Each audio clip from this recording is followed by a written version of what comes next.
बिस्मिल्लाहिर्रहमानिर्रहीम अस्सलाम वालेकुम अल्लाहुम्मा सल्लि अला मुहम्मदिन व अला आलि मुहम्मद कमा सल्लैता अला इब्राहीम व अला आलि इब्राहीम इन्नका हमीदुम मजीद अल्लाहुम्मा बारिक अला मुहम्मदिन व अला आलि मुहम्मद कमा बारकता अला इब्राहीम व अला आलि इब्राहीम इन्नका हमीदुम मजीद। दोस्तों, जब आप ये वीडियो देख रहे हैं ना, तो सिचुएशन काफ़ी हद तक चेंज हो चुकी है। पहले सिचुएशन बड़ी ही मज़ेदार थी, बड़ी कमाल की थी। लोगों ने इससे भरपूर तरीके से फ़ायदा उठाया, जिसका आप भी चार्ट में देख रहे हैं। एक्चुअली हुआ क्या था, ये देखिएगा। यहाँ पे थोड़ी देर के लिए मैं चलता हूँ वीक के चार्ट के ऊपर। अब वीक के चार्ट के ऊपर क्या है कि यहाँ पे जो पाई कॉइन है वो आ चुका था 0.19 के ऊपर। अब 0.19 के ऊपर आने के बाद ये आहिस्ता आहिस्ता 0.20 0.20 पे बैठा हुआ था। अब उसके बाद क्या हुआ, सीन बड़ा मज़े का हुआ।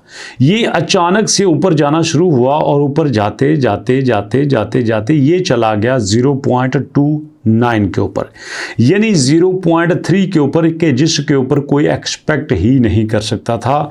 आप ये देख सकते हैं कि पूरे महीने के चार्ट में भैया इसने तकरीबन अपने आप को काफ़ी ज़्यादा पंप किया। वीक में ये तकरीबन 13% पंप कर रहा था। कल मैंने देखा 12 घंटे में ये जो इस वक्त आज के टाइम पे ये 40% तक पंप किया था। मतलब 0.20 से 0.29 तक गया था और उसका ट्रेडिंग वॉल्यूम 1000% पंप हुआ था। इतना बड़ा चेंज आया था पाई की सारी ट्रेडिंग में। अब इसके बाद सिनेरियो चेंज क्यों हुआ, 0.29 से ये 0.2423 पे कैसे आ गया? हुआ ये कि जब आपके पाई कॉइन ने ऐलान किया ना, जो हमारे टेंटेटिव पाइनर्स हैं उनकी फुली केवाईसी कर रहे हैं। अब लाजमी बात है, जिसकी फुली केवाईसी हो जाती है तो उसने मेनट की माइग्रेशन की तरफ आना ही आना होता है। अब वहाँ से असल सिचुएशन चेंज होती है। ये देखिएगा, यहाँ पे 11 मिलियन, यहाँ पे 140 मिलियन, MEXC पे 45 मिलियन, यहाँ पे 217 मिलियन, यहाँ पे 2 मिलियन, ये सारा बैलेंस था जो कि पड़ा हुआ था।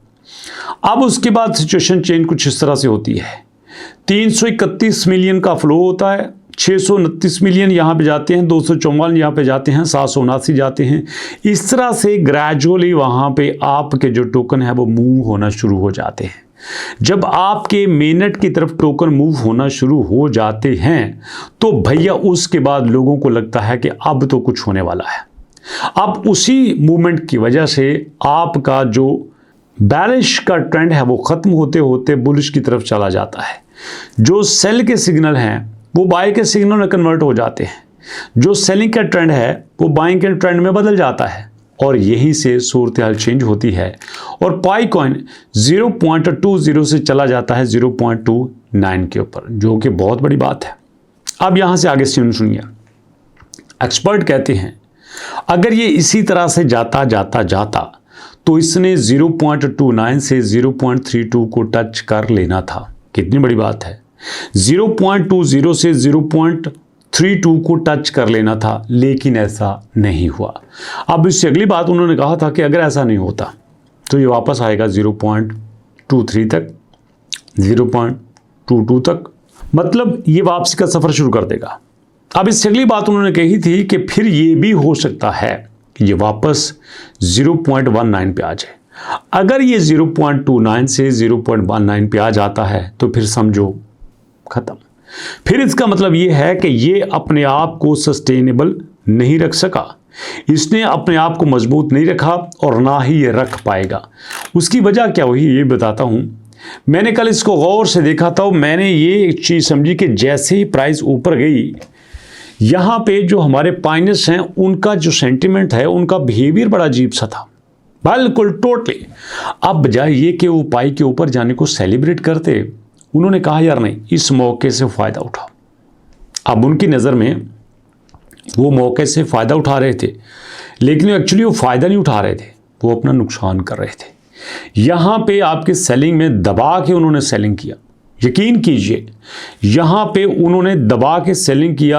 अगर उस वजह से सेलिंग को रोक कर ये बाइंग करते तो आज पाई 0.29 पे रुका होता, और अगर वहाँ पे 0.29 हमारी सपोर्ट बन जाती तो सिचुएशन बहुत चेंज हो सकती थी। उसका सबूत मैं आपको दिखाता हूँ। ये देखो हमारे पाई स्कैन के ऊपर ये इतनी ज़्यादा इस वक्त ट्रेड्स हो रही है, इतनी ज़्यादा बिड्स लग रही है कि ये समझ से बाहर है। मतलब लोग इतने एक्टिव हो चुके हैं कि उनको पता चल चुका है कि यार हर चीज़ छोड़ो, टोकन लेने की ज़रूरत नहीं है, आप डोमेन की तरफ आ जाओ। अगर आप यहाँ पे डोमेन ले लेते हो तो ये आपकी डोमेन फ्यूचर में आपको फ़ायदा दे सकती है। एक तो आपकी डोमेन सेल हो जाएगी, दूसरा आपके पास पाई की पाई है। तो ऐसा करके अब लोग यहाँ पे बड़े मैच्योर हो चुके हैं। तो ये जो सारी जो सिचुएशन है कुल मिला के ये बनती है कि अब जो ये कहते थे कि पाई ऊपर नहीं जा सकता, भैया ये बात गलत है। पाई ऊपर गया, पाई ने ऊपर जाके दिखाया, हाँ पाई सस्टेन नहीं कर सका। अगर देखा जाए तो हमारे पास बाकी किसने सस्टेन किया है? 24 घंटे में आपका बिटकॉइन भी 1,13,000 पे आ गया है।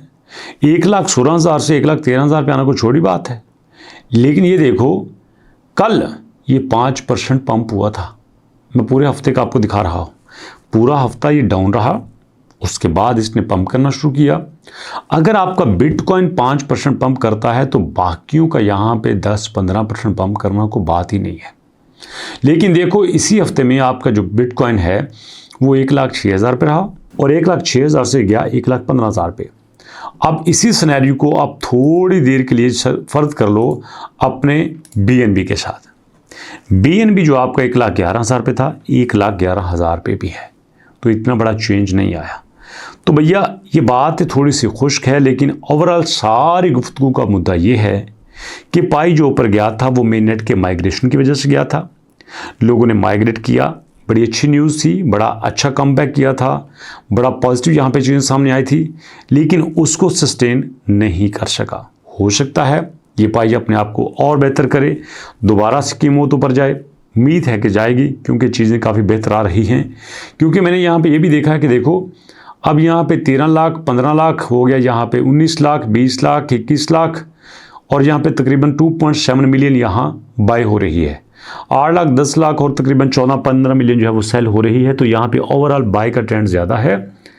लोग यहाँ पे अब बिलीव कर चुके हैं कि पाई ऊपर जा सकता है, तो इसलिए में दिक्कत की बात नहीं है। रिलैक्स रहिएगा, सिचुएशन चेंज होने में ज़्यादा टाइम नहीं लगेगा। उम्मीद है कि अब यहाँ पे आपको कुछ अच्छा देखने को ही मिलेगा। सो दोस्तों अभी तक इतनी मुलाकात करते हैं नेक्स्ट वीडियो में। अपना और अपनों का बहुत सारा ख्याल रखिएगा। नेक्स्ट वीडियो तक के लिए अल्लाह की